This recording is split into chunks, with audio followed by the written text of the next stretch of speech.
আমরা সকলে মনে করি আমি এত ভালো কাজ করি, কিন্তু আমার সাথে কেন সবসময় খারাপই হয়।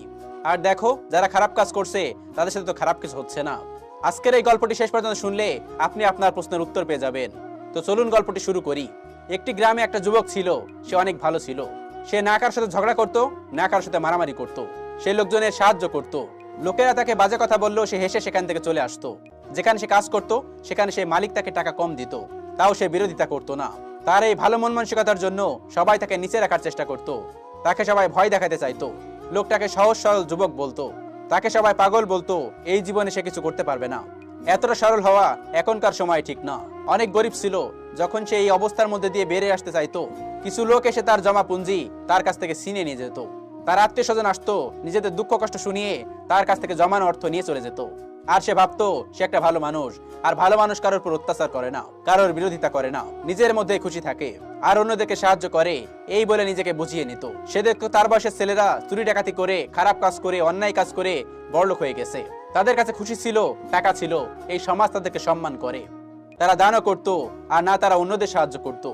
তারা অন্যদের উপর অত্যাচার করত, তাদের টাকা পয়সা নিয়ে যেত। তারপরে এই সমাজ তাদেরকে পছন্দ করত। আমি একটা ভালো ছেলে, আমাকে কেউ পছন্দ করে না, আমাকে সবাই পাগল মনে করে, জীবনে শুধু দুঃখই আছে, আমার কি খারাপ রাস্তায় চলা উচিত। একদিন সে তার মালিকের ওখানে কাজ করছিল। তার হাত থেকে কিছু একটা জিনিস পড়ে যায়।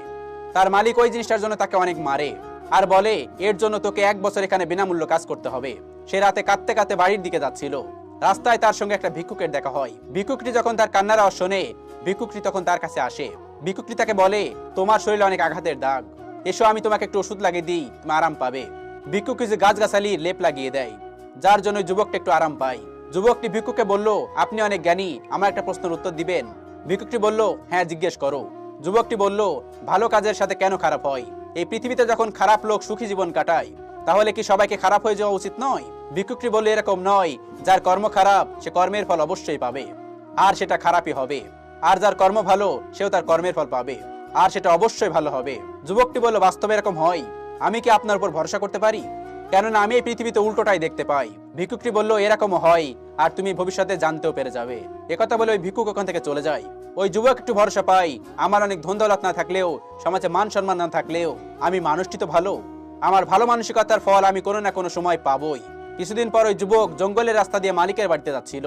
তখন রাস্তার মাঝে রাজার সৈনিক তাকে ঘিরে ফেলে। তার মুখে কালো কাপড় বেঁধে তাকে ধাক্কা মারতে মারতে নিয়ে যেতে লাগলো। সে তাদের কাছে অনেকবার জিজ্ঞেস করলো, আমাকে তোমরা কোথায় নিয়ে যাচ্ছ, আমার দোষ কি?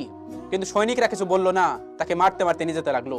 যুবকটি অনেকবার জিজ্ঞেস করার পর একজন বলল, রাজা তোমাকে মৃত্যুদণ্ড দিয়েছে, আর বলেছে তোমাকে যেন উঁচু পাহাড়ে নিয়ে যেয়ে ফেলে দিই, আর এর জন্য আমরা তোমাকে উঁচু পাহাড়ের দিকে নিয়ে যাচ্ছি, সেখান থেকে আমরা তোমাকে নিচে ফেলে দেব। তখন যুবকটি বলল, আমার দোষ কি? আমি কিছুই করিনি। সৈনিকের হাসতে হাসতে উত্তর দিল, হ্যাঁ আমরা জানি তুমি কিছুই করনি, তোমার অন্তিম ইচ্ছা ভেবে আমি তোমাকে বলছি।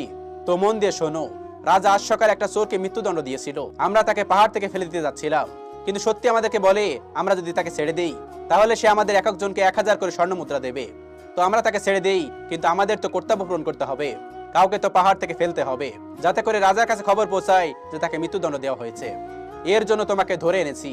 আর তোমার থেকে ভালো মানুষ আমরা কোথায় পাবো? তোমার আগে পিছে কেউ নেই যে তোমার কথা জিজ্ঞাসাবাদ করবে। এজন্য সৃষ্টিকর্তার নাম নাও, শান্তিতে মরো। ওই যুবক সৈনিকদের অনেক অনুরোধ করলো, চিৎকার করলো, আর মিনতি করলো তাকে যেন ছেড়ে দেই, কিন্তু সৈনিকরা তার কথা শুনলো না, তাকে টানতে টানতে নিয়ে যেতে লাগলো। যখন কিছুতে কিছু না হচ্ছিল, তখন ওই যুবকটি বলল, ওই চোরটি কি তোমাদের 1000 স্বর্ণমুদ্রা দিয়েছে? আর যদি আমাকে তোমরা ছেড়ে দাও, আমি তোমাদেরকে 10,000 স্বর্ণমুদ্রা দেবো। সৈনিকেরা বলল, তুই কি আমাদের পাগল মনে করেছিস? তোর মতো ভিখারির কাছে এত টাকা কোথা থেকে আসবে? যুবকটি বলল, তোমরা আমাদের সাথে চলো, আমি দেখাচ্ছি। আমার কাছে টাকা আছে, আর যদি না থাকে তোমরা আমাকে মেরে দিও। তোমাদের কাছে হাতিয়ার আছে, আমি তোমাদেরকে কিছুই করতে পারবো না। ওই সৈনিকেরা ভাবনা চিন্তা করে যুবককে বলল, দেখাও আমাদেরকে কোথায় আছে টাকা।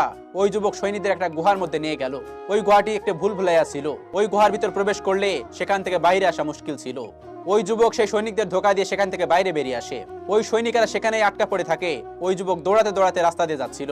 তার ভয় ছিল সৈনিকরা সেখান থেকে বেরিয়ে আসবে আর তাকে আবার ধরে নিবে। রাস্তায় সে ভিক্ষুকের সাথে আবার দেখা হলো, আর ভিক্ষুকের কাছে সে গেল আর বলল, আপনি বলেছিলেন যার কর্ম খারাপ হয় সে খারাপ ফল পাবে, আর যার কর্ম ভালো হয় সে ভালো ফল পাবে। কিন্তু আজকে তো আমি এটাও দেখে নিয়েছি, যার কর্ম খারাপ সেই সুখে থাকে, আর বাকি যারা ভালো কর্ম করে তারাই দুঃখে থাকে। যুবকটির সাথে যে ঘটনাটি ঘটেছে সেটা সে ভিক্ষুককে বলল। যুবকটি বলল, এখন বলো আমার কি খারাপ কর্ম ছিল যার কারণে আমি মৃত্যুদণ্ড শাস্তি পেয়েছি? আবার তাও সেই কর্মের জন্য যেটা আমি কখনোই করিনি। ভিক্ষুকটি বলল, কর্ম তো তোমার খারাপই ছিল, এই জন্য তোমার এসব কিছু সহ্য করতে হয়েছে। যুবকটি বলল, কর্ম খারাপ? আমি তো কোনো খারাপ কর্ম করিনি, আমি তো চুরি করিনি, বেইমানি করিনি, কাউকে কষ্ট দেয়নি, কাউকে কটু কথা বলিনি, তারপর আমার কর্ম খারাপ হয় কিভাবে? ভিক্ষুকটি বলল, নিজের অধিকারের জন্য লড়াই না করা খারাপ কর্ম। যখন কেউ তোমার উপর অত্যাচার করে তখন সেখানে বিরোধিতা না করা খারাপ কর্ম। কারোর উপর অত্যাচার না করা কিন্তু কারোর উপর অত্যাচার হতে দেখা, এটাও একটা খারাপ কর্ম। সঠিক হওয়া সত্ত্বেও চুপচাপ থাকা, এটাও খারাপ কর্ম। আমি শক্তিহীন, অসহায়, এটা মেনে নিয়ে অসত্যের পথে মাথা নত করাও খারাপ কর্ম। খারাপ কর্ম করলেও সুখ আছে, এটা ভাবাও খারাপ কর্ম। বলো আমাকে এর মধ্যে কোন কর্ম যেটা তুমি করনি? যুবকটি বলল, এসব কর্মই আমি করেছি। আর আপনি ঠিকই বলেছেন, এসব কর্ম খারাপই তো। তাহলে ভালো কর্ম কি কি? কি করলে ভালো ব্যক্তি হওয়া যায়? ভিক্ষুকটি বলল, যে সবসময় সত্যের সাথে থাকে, যে লোকদের সাহায্য করে, ভরসার সাথে নিজের কাজ পূরণ করে, যে বিনম্র কিন্তু দুর্বল নয়, যে নিজের উপর গর্ব করতে পারে কিন্তু অহংকার নয়, যে খারাপকে সহ্য না করে সবসময় ভালোর পাশে থাকে, যে অলসতা করে না, যে নিজের জীবনকে নিজে নিয়ন্ত্রণ করে, যে নির্ভীক থাকে। যুবকটি বলল, আমি মানছি যে আপনি ঠিক বলছেন, কিন্তু আমার মতো দুর্বল ব্যক্তি কার সামনে যে দাঁড়াবে? ভিক্ষুকটি বলল, একটু আগে তো তুমি সৈনিকদের সামনে দাঁড়িয়েছিলে, তুমি তোমার নিজের বুদ্ধি দিয়েই নিজেকে বাঁচিয়েছো। ব্যক্তিকে মন থেকে শক্তিশালী হতে হবে। ভয় পেয়ে বেঁচে থাকার চেয়ে নির্ভীক হয়ে একদিন বেঁচে থাকো। যুবকটি বলল, আপনার কথা সঠিক, আমি মানছি। মৃত্যু মাথার উপর দাঁড়িয়ে থাকে, তবুও নিজের জীবন বাঁচানোর চেষ্টা করছি। আমি তাই করেছি, কিন্তু এখন আমার মধ্যে সাহস নেই যে কারোর সামনে এসে দাঁড়াতে পারি। ভিক্ষুকটি বলল, তাহলে ঠিক আছে, ওই সৈনিকগুলো গুহা থেকে বেরিয়ে আসবেই আর তোমাকে ঠিকই খুঁজে নেবে, আর তারা তোমাকে পাহাড় থেকে ধাক্কা মেরে ফেলে দেবে। আর তুমি কিছুই করতে পারবে না, কারণ তুমি ভাবো তুমি একজন ভালো মানুষ, তুমি কাউকে কষ্ট দাও না, বরং লোক তোমাকে কষ্ট দেয়, এজন্যই তুমি সহানুভূতি চাও। আমাদেরকে মজবুত হতে হবে, সহানুভূতির পাত্র নয়। আর এই কথা শুনে তুমি লোকের কাছে সহানুভূতি চাইবে, তো তুমি লোকের থেকে তো সহানুভূতি পাবেই, কিন্তু কখনোই ন্যায় পাবে না। আর ন্যায় না নেওয়া, ন্যায়ের জন্য লড়াই না করা, নিজের উপর অন্যায় করার মতো। যুবকটি বলল, আমি কার সামনে যাব? কে আমার ন্যায় করবে? ভিক্ষুকটি বলল, তুমি রাজার কাছে কেন যাও না? যুবকটি বলল, আমার এতটা সাহস নেই যে আমি রাজার সামনে দাঁড়াবো, সে অবশ্যই আমাকে মৃত্যুদণ্ড দিয়ে দেবে। ভিক্ষুক বলল, মৃত্যুদণ্ড তো তোমার এমনিই হবে, রাজা না দিলেও সৈনিকরা ঠিকই দেবে। এই কথা বলে ভিক্ষুকটি ওখান থেকে চলে যায়। যুবকটি ভিক্ষুকের কথা চিন্তা করতে থাকে, পালিয়ে থাকে, রাতভর চিন্তা করতে থাকে। সে কি করবে? ভয় পেয়ে জীবন কাটিয়ে দিবে, নাকি এরকম খারাপ কাজ করে যাবে যেরকম তার মিত্ররা হয়ে গেছে? শেষে সে একটা সিদ্ধান্ত নেয়, সে একটি ভালো মানুষ হয়ে দেখাবে। পরের দিন সকালে সে রাজমহলে গিয়ে পৌঁছায়। সেখানে গিয়ে সে রাজার কাছে ন্যায়ের অনুরোধ করলো। দরবার বসলো, ওই যুবককে দরবার আনা হলো। রাজা যুবককে জিজ্ঞেস করলো, বলো কি কষ্ট তোমার? কে তোমার উপর অত্যাচার করেছে? যুবক বলল, আমি তার নাম বলে দেব, কিন্তু এখানে থাকা মানুষগুলো আমার শত্রু হয়ে যাবে, আমাকে এখানে মেরে ফেলতে পারে। রাজা বলল, নিঃসংকোচে বলো, এটা আমার আদেশ, তোমাকে কেউ কিছু বলবে না। যুবকটি বলল, আমার উপরে রাজা অত্যাচার করেছে, আমি তার অত্যাচারের শিকার হয়েছি। সবাই চমকে উঠেছে, সবাই যুবকটিকে মৃত্যুদণ্ড দিতে বলে। রাজা একটু ভেবেচিন্তে বলে, ঠিক আছে, একটু স্পষ্ট করে বলো, যদি রাজা তোমার অপরাধী হয় তাহলে সে নিশ্চয় শাস্তি পাবে, সেই শাস্তি তুমি শোনাবে। যুবকটি বলল, আপনি কাল সকালে একজন চোরকে মৃত্যুদণ্ড দিয়েছিলেন, আপনার সৈনিকেরা এক একজন 1000 করে স্বর্ণ মুদ্রা তার কাছ থেকে নিয়ে সেই চোরটিকে ছেড়ে দেয়। সৈনিকেরা আমাকে ধরে পাহাড়ে নিয়ে যেয়ে ফেলে দিতে লাগলো, অনেক কষ্টে সেখান থেকে পালিয়ে আসি। আর এটা প্রথমবার নয়, আমার মতো গরিব লোকদের অনেক জায়গায় মৃত্যুদণ্ড দেওয়া হয়েছে। আর রাজা ভাবে সে ন্যায় করেছে। এসব কথা শুনে রাজা মন্ত্রীদের সত্যতা যাচাই করতে বলল। মন্ত্রী সত্যের যাচাই করে বলল, আমরা ওই চোরকে আবার ধরেছি, এই যুবকটি সত্য কথা বলছে, আর ওই সৈনিকদের গ্রেপ্তার করা হয়েছে। রাজা তখন বলল, আমি তোমার অপরাধী, কি শাস্তি দিতে চাও বলো, সব শাস্তি আমি স্বীকার করব। যুবকটি বলল, আপনি রাজা, শাস্তি তো আপনি দিতে পারেন, আমরা তো কেবল নিবেদন করতে পারি। আপনাকে আপনার প্রজাদের খেয়াল রাখা উচিত, সময় সময় তাদের সাথে দেখা করা উচিত, আর প্রজা সরাসরি আপনার সাথে যোগাযোগ করতে পারে এরকম ব্যবস্থা রাখা উচিত।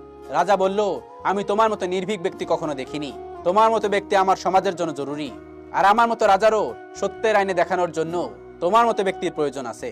ওই যুবকের নাম এখন পুরো রাজ্য পর্যন্ত ছিল, সবাই তাকে চিনতো, আর একটা কথাই বলতো, ভালো ব্যক্তির সাথে ভালোই হয়, আর আমাদের খারাপ থেকে ভয় পেলে হবে না, সেটাকে নিজের আশেপাশের থেকে দূরে সরিয়ে দিতে হবে। ভিডিওটি ভালো লাগলে শেয়ার করে অবশ্যই কাছের মানুষগুলোকে দেখার সুযোগ করে দিবেন। Thanks for watching.